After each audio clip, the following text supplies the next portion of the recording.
Hello everyone, Bob here.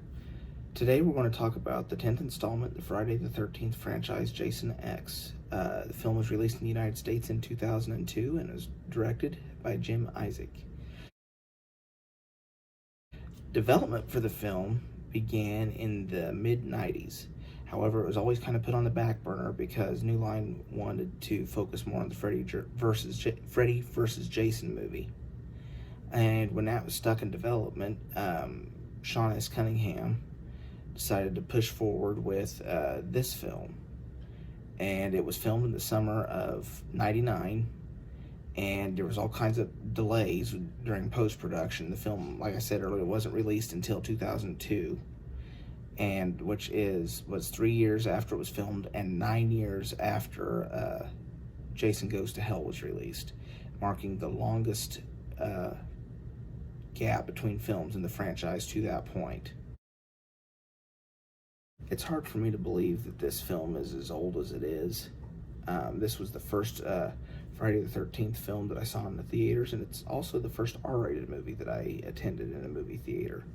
And the fact that it's 18 years old this year is, it's taking some getting used to. The film stars Lexa Doig, Lisa Ryder, Chuck Campbell, and Kane Hodder, of course, returns as Jason. One little bit of interesting note, in this film, Lexa Doig plays a human, and Lisa Ryder plays an android, and a couple years later there was a show that the two of them starred in called Andromeda. It was a Kevin Sorbo led TV series, but that was reversed, where Lisa Ryder was a human and Lexa Doig was an android. This is the film where Jason goes to space, and it takes place hundreds of years in the future. Well, it starts out in modern times and shows how Jason and the Lexa Doig character are cryogenically frozen until a group of kids on a field trip come and discover them and take them aboard their research vessel called Grendel, and they, of course, decide to thaw them out. And the character's name is Rowan, which is Lexa Doig's case. It isn't a big deal. She's harmless, but in terms of thawing out Jason, that was a big mistake. He, of course, then proceeds to cause all kinds of damage and mayhem. This film is a guilty pleasure of mine. It's one of those movies that's so bad it's good. It's cheesy dialogue, it's cheesy laughs, but it's one of those that you have fun watching. I want to give this movie a 7 out of 10. I would rather watch this movie over the lower end Paramount Friday the 13th entries into the franchise, and I would rather watch this one over Jason Goes to Hell. Is a movie quality? No, not by any means, but it's one of those movies that's pure bad fun, and it's a great time to watch.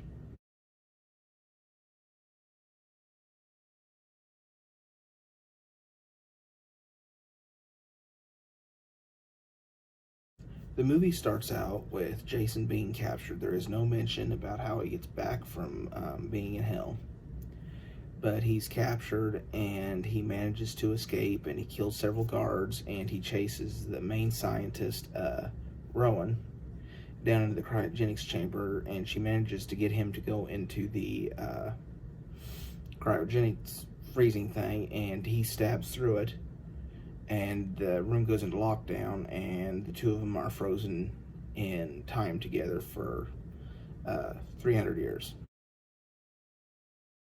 Then the students from the spaceship Grendel, the research vessel, stumble upon them, and they're on a field trip and from Earth 2, and they take them back to their ship, and they thaw them out, and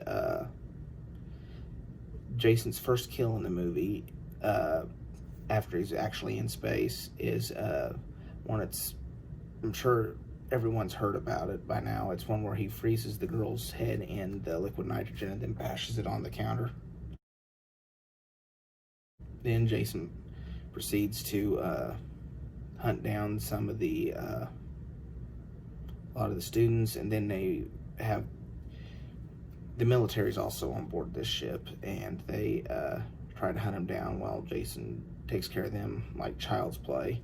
And there's some tongue-in-cheek dialogue in there that's kind of funny. They try to get to an escape pod. There's an accident. The escape pod blows up. It kills one of the students. And then the android fights Jason. And Jason gets all shot up and blown up. And that's when the nanobots rebuild him and turn him into Uber Jason. Then after he turns into Uber Jason, he disables the robot. He just punches her in the head, and her head comes off. But the Chuck Campbell character actually carries around the head after that, so you're not without the character anymore. Through holograms, there is a scene where they make Jason think he's back at Camp Crystal Lake, and it's a throwback to the old 80s movies. Eventually, a rescue ship arrives and takes on the Chuck Campbell character, Rowan, and the head of the KM-14, the android character, and that's all that's left. And there is a couple of heroic sacrifices along the way, and Jason is literally ridden down to the atmosphere of Earth 2, and the last scene of the movie shows Jason's Uber Jason's mask going down to the bottom of a lake. My favorite part of Jason X is the part where he hunts down all the grunts and kind of toys with them. That, to me, helps to show how tough and indestructible the character actually is. As far as a least favorite part, it's kind of hard for me to pick one, because to me, a least favorite part is a part that you could cut out of the movie and you'd be happy with. Well, I can't, looking at the movie, I don't know that there's a part that I would cut out, so I'm going to skip that section this time.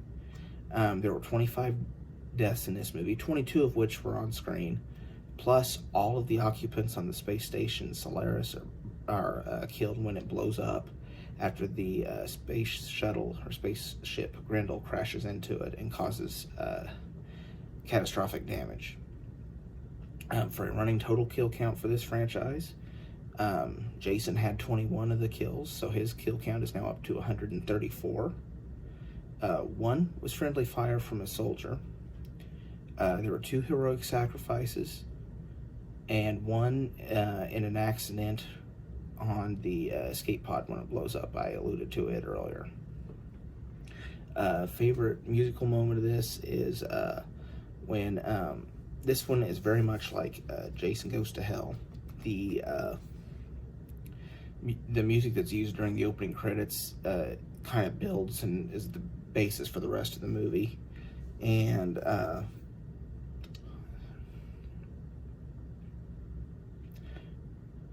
my favorite moment that is part of the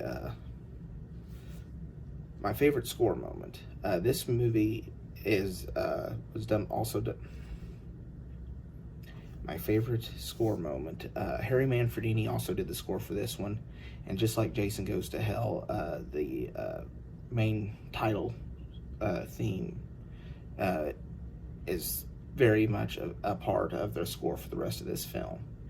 And his score again is top notch. And but the parts of it that play right when Uber Jason is revealed, to me, it complements the scene excellent. And that would probably be, if I were to pick one moment in this movie for the musical score, that would be it. It complements that scene extremely well. And the point it complements that scene extremely well. That's all I've got for Jason X. It's a fun movie to watch. No, I'm gonna cut that. That's all I've got for today. Thank you so much for watching. If you enjoyed the content of this video, please give me a like. Please consider subscribing to this channel. I try to have new content daily when the internet allows. It doesn't always happen because the internet's kind of iffy here. But when it does, I try to have a video up every day. Follow me on Facebook or Twitter. Just search for Bob the Film Guy. I try to keep it updated as well. Thank you so much. For now, this is Bob, signing off.